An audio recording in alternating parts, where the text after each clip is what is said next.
overview of alcoholic fermentation in yeast, but it's the same kind of pathway that a lot of microbes use, like E. coli, for example. At the central core of this is glycolysis, in which a 6-carbon molecule, glucose, is eventually broken down into 2 3-carbon pyruvates. And the process generates ATP by substrate level phosphorylation, in which some phosphorylated substrate in the pathway here will transfer its phosphate groups to ADP to make ATP. The 2 3-carbon pyruvates are then decarboxylated, as you see here, to form 2 2-carbon acetaldehydes. Now, this step right here in alcoholic fermentation gives you the foamy head, for example, on beer and the zing in champagne. The acetaldehydes then serve as the terminal electron acceptor. So in this process, you've also generated some reducing power in the form of NADH. And these electrons tied up in NADH have to be dumped somewhere in order to reform NAD+, the oxidized version, so that NAD+ can be available to pick up electrons in glycolysis.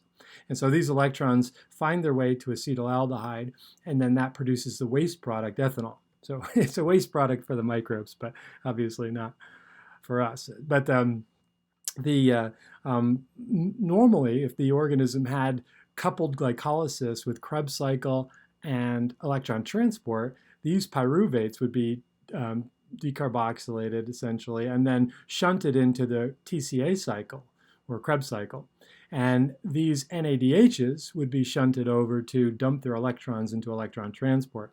But again, this is a purely fermentative organism in this particular case, or imagine it being an E. coli or something that doesn't have oxygen available and doesn't have the right electron acceptors available, and therefore is forced to exclusively use this fermentation pathway. So again, by definition, fermentation generates ATP by substrate level phosphorylation and is an internally balanced redox reaction, which again means that there's no external electron acceptor. There's no oxygen diffusing in for the microbe to dump its electrons on. It's internally balanced in the sense that some breakdown product of the base pathway is the terminal electron acceptor.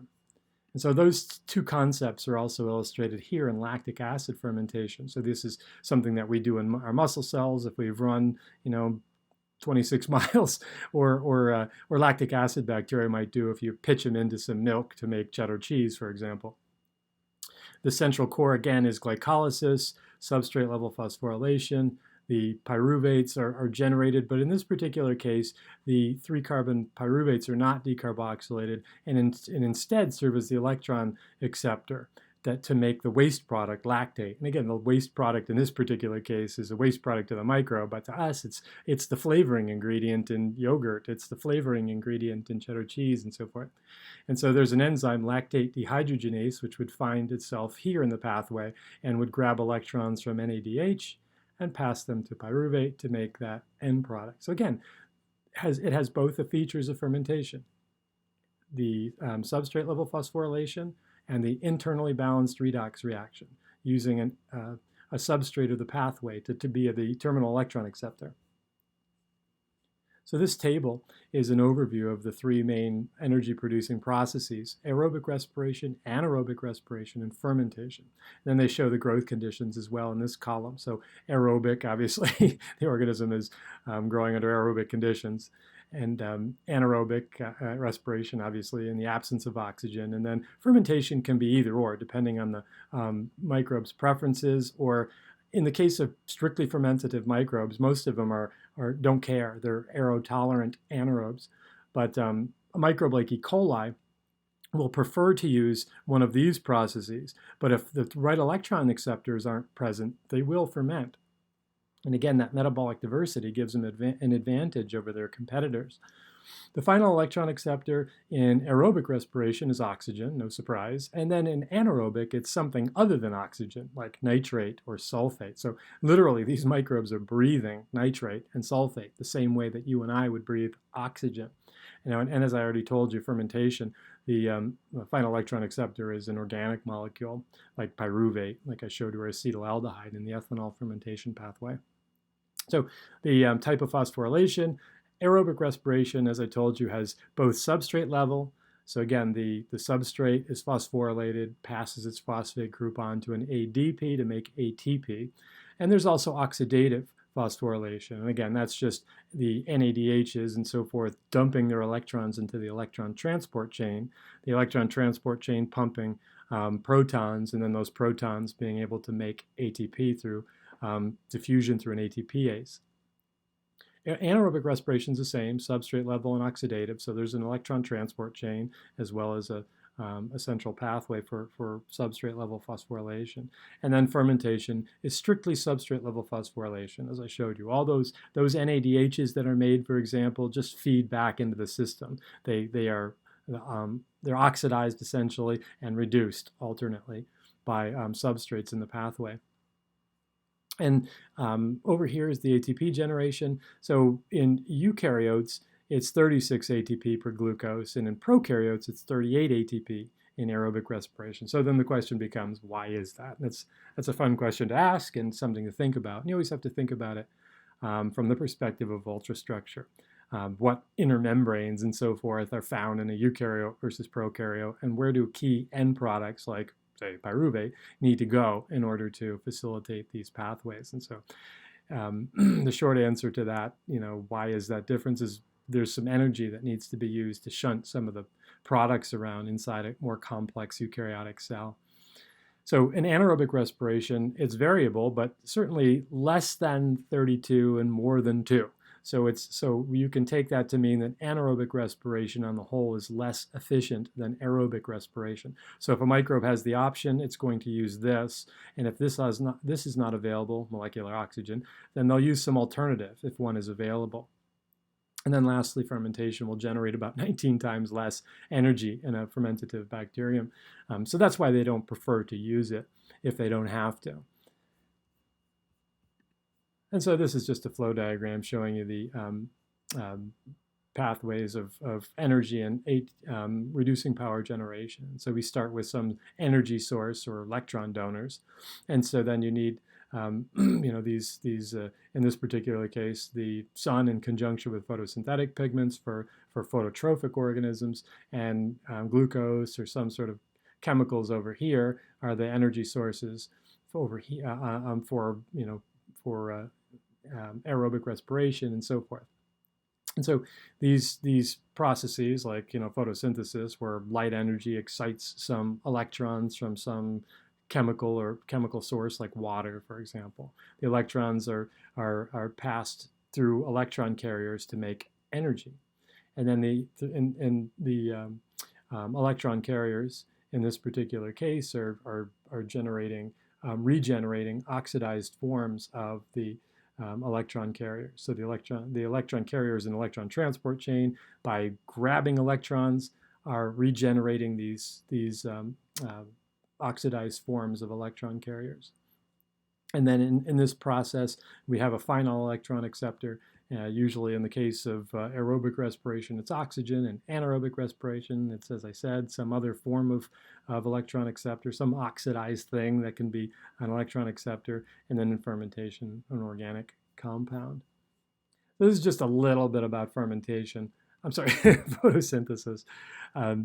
Photosynthesis comes in two basic flavors. One is cyclic photophosphorylation, which is a more primitive version, in which the microbes can grab electrons from some source in the environment. A lot of times these are like soil microbes or microbes that live in sediment and so forth, and so they can grab electrons from electron carriers in the environment, and in combination with light energy can pass those electrons to chlorophyll, excite those electrons, and then and then pass those electrons down an electron transport chain.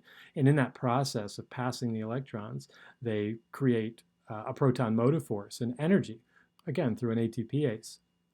It's the proton diffusion through an ATPase. The microbes, though, have to make reducing power as well in the form of NADPH. And so some of these electrons, instead of moving down this chain back to its original site, will be pushed backwards to reduce NADP to NADPH, and that process actually takes a little bit of energy. So this process is a little bit less efficient than this one. And so over here you see water being the electron donor, and then the light energy exciting these electrons in the chlorophyll, and then the excited electrons are passed down an electron transport chain. Again, this creates proton motive force and energy production through oxidative phosphorylation through an ATPase.